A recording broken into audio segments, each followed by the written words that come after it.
So I want you to stop treating exercise like it's the Mandarin.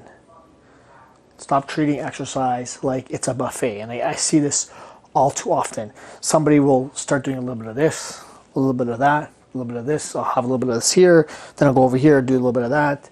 And some of the things are important, like, yeah, you want to have your main course, you want to have your vegetables, you want to have your dessert, you want to have all these appetite. You can have that stuff. That's not the problem.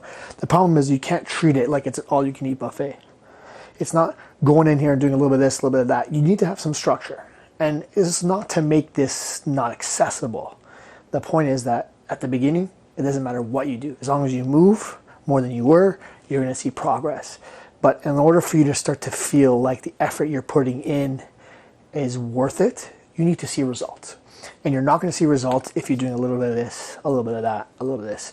And I often see this from people. They'll do like 2 weeks of classes, then they'll do 2 weeks of yoga, then they'll do 2 weeks of weightlifting at home, and 1 week and try this once, and maybe I follow this one fitness person on Instagram and follow their 20-day program, and unfortunately it all doesn't work because it doesn't all kind of work together. And this is really the value of having a coach. A coach can help you be that concierge that puts everything together, puts that plan together, structures it for you, and tells you exactly what to do. Because that's what you want. You don't want to think about it all the time. You're doing enough of that at home, at work, throughout your day. You don't want to be sitting there thinking about, what do I have to do today? You kind of want to go in there and know that it's already planned for and that it's going to work towards the goal that you want. And that only happens if you have some sort of a plan or structure. It's not going to work if you do a little bit of this, a little bit of that. So instead of looking at this as an exercise buffet, I want you to look at it as a menu prix fixé, which in French means fixed price, where you have, okay, for dessert, you can pick these 3. For appetizer, you can pick from one of these 2. You can pick one of these 3 main courses, and you can pick one of these 2 appetizers, whatever it is. The whole point is that you have some sort of a structure. You know that you have to have one of each, and you can pick it and choose it as you need it, but you can't have 10 of these, 1 of those, maybe 2 of these this time, and 5 of those next time. The whole point is there is some structure to it, and it's for the kitchen in this case, but it's also for you and your fitness. So you definitely need to get your strength training in minimum. Hear me, listen. 2 times, minimum. I would argue more because, as most people who have had success have seen, that probably has one of the better effects of anything, the most effect out of everything, resistance training. Cardio for your health. We're not talking about changing your body.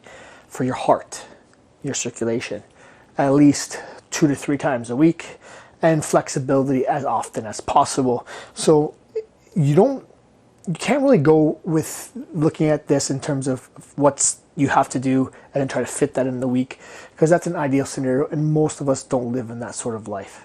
If you were to tell me that you can spend, most of your day focusing on fitness, then we can really pack in those hours of things to do.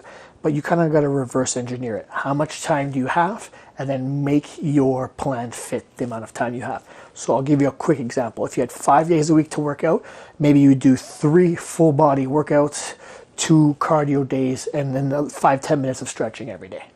Sort of hits all the points that you need to.